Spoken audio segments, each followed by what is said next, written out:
Hello everyone, my name is Sebastian Chagoya.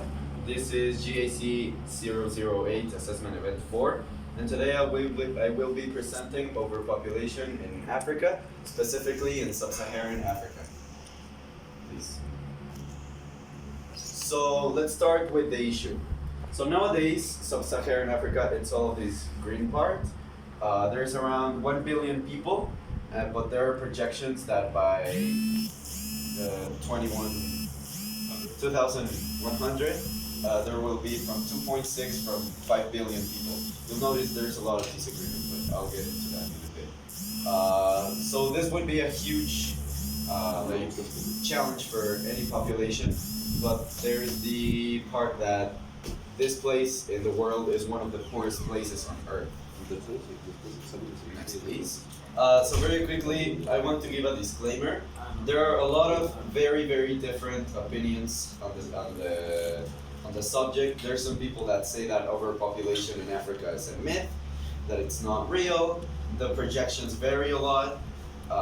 So if you want to check my sources, I can send you the document. I think that I left them in the end. So to start off, we look at a very similar case to Africa.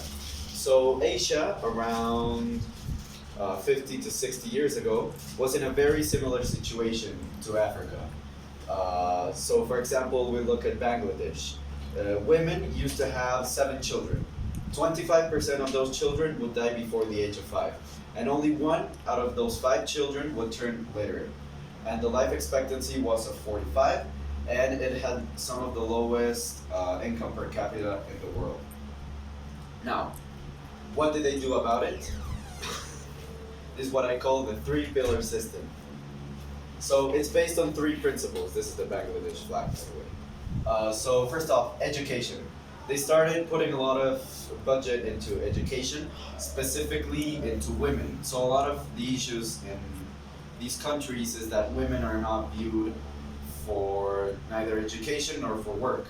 So they are wasting literally 50% of their population in just raising more and more children, half of which will turn out to do the same thing over and over and over. So when women get more interested in their career, they are more likely to have children at a later age when they are able to sustain them by themselves and not by some wealthy husband. They also had a significant raise in the healthcare sector, so child mortality was much lower, and so parents didn't have to have less children in order for their family to continue growing. And finally, there was a lot of birth control. Pretty much every single part, even rural Bangladesh, had access to universal birth control, and this led people to not be, I guess you could say, stopped by an unwanted family. Please. So now, let's talk about Africa, because clearly Asia was in the same situation or a similar situation 60 years ago. They're now fixed, so why hasn't Africa been solved? We could look at the progress, like for example, there's been double the contraceptive use in African countries, and there's a lot less childhood mortality, but at the same time, over 60% of the needs in contraceptives in teenagers cannot be supplied. So they can only supply around 40% of what they need to supply. Next one, please. Let's talk about the setbacks. There's a very inadequate culture to talk about family planning.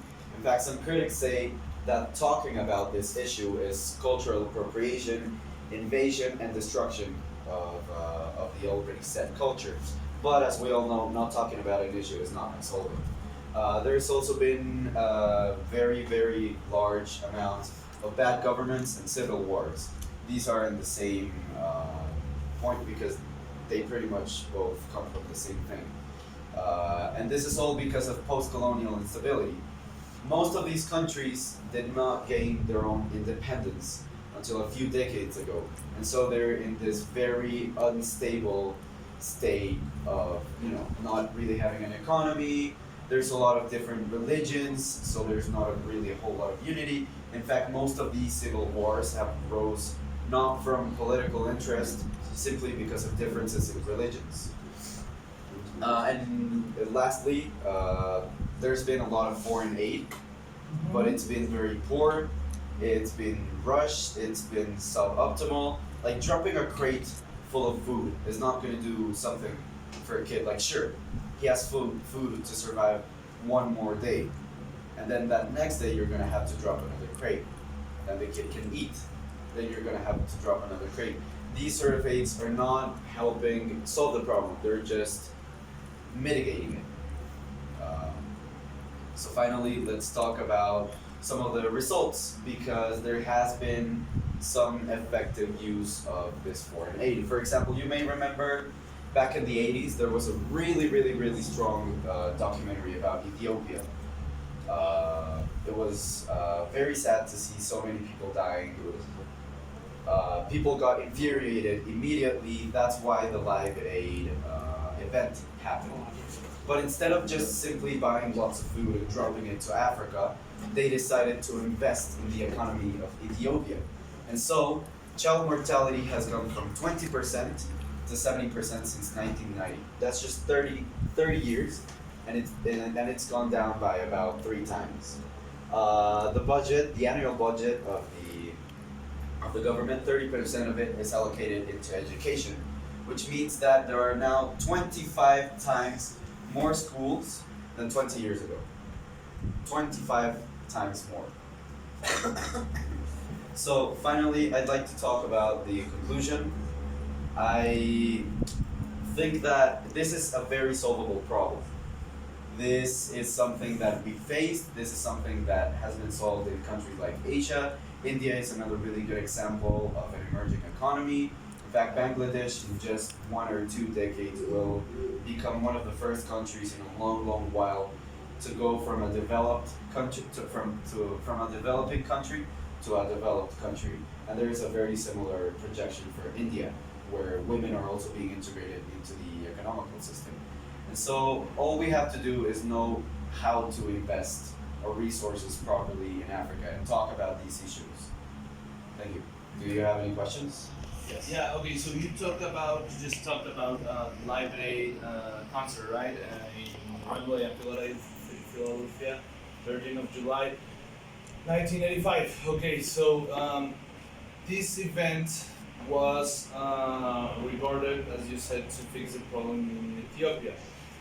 Do you think it's possible to make a similar event these days in order to solve all the problems that you have mentioned?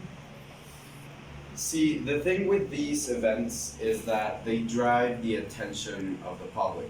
You can pretty much get a lot of money from people just because you touch their hearts. You know, you give them good music, you give them a cause, and they'll instantly start giving more and more money. However, I think the big problem with this is that it's a very emotional solution. As we said, these sorts of solutions can be very temporary, very rushed, they're not very effective. It's better that we shift the attention, for example, of companies so that they see that there's a lot of resource-rich countries that need their help in developing their economies. I think we as a society can do a lot of a difference by talking about them, but the money should be handled by companies, as it's usually done. Any other questions? Yeah. Oh yeah. So, well, I think these days Live Aid events, as it was done so many years ago, won't be the same thing as it was, because the Live Aid is actually cataloged as the best concert in history. Specifically, the performing of the band of Freddie Mercury, Brian May, Roy Taylor, and John Deacon, which is Queen. Those 22 minutes were amazing, and it's the biggest event in history. So I think these days it's impossible to make something like that, and as you mentioned, we should attract the attention of companies. But in other aspects, you spoke about what is happening with women in these countries. There's a really good book, if you want to look at it. It's called "We Should All Be Feminists." It was written by a African feminist. She in her book there is a part where she speaks about how the culture of Africa has been affecting women since many years ago, and actually in some important decisions of the family, women can take part in these decisions. They cannot even express their opinion.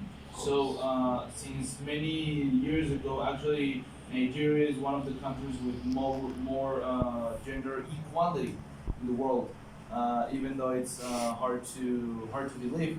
So, do you think that if more countries start working like Nigeria and more girls start uh, changing their ideals as this girl in Nigeria did, do you think there is a possible change that we could make in education about women in these specific nations?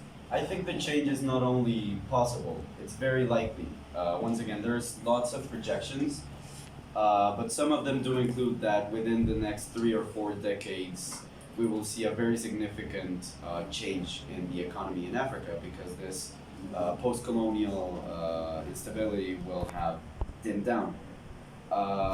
So, yes, I do think that this is a very solvable problem. It's really not that hard, we just have to put effort. Maybe one last question. Okay, so you say about that it's very likely and it may happen soon, but the United Nations entity for gender equality and empowerment of women made a statement that there may not be a total gender equality in education and economy until the year 2334, I think, which means more than 100 years.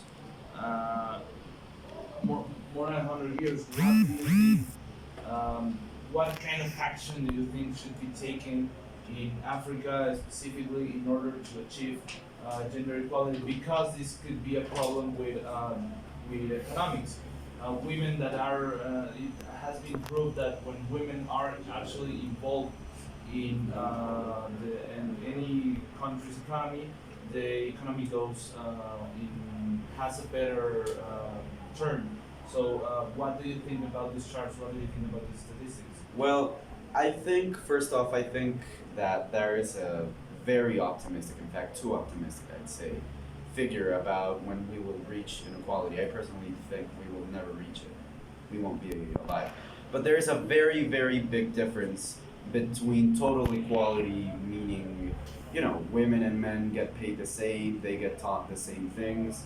Even within our educational system, I've heard that the women's part of the school is much less equipped than the men's part, even if we are in a highly developed country, or at least part of the country. However, there's a really big difference from that sort of equality and the equality where you don't even let women work. Like, women are not part of the workforce, and so you have this 50% of people that have to rely on possibly the other 50% to create an economy good enough to sustain the whole country. Of course, we will never have true equality. That is honestly a very utopian concept, but the moment you can integrate 50% of your population into the workforce, you're obviously going to get more and more and more benefits. I hope that answered your question. Yeah, thank you very much. Thank you very much. Yes. Chica, malógrafo, puto.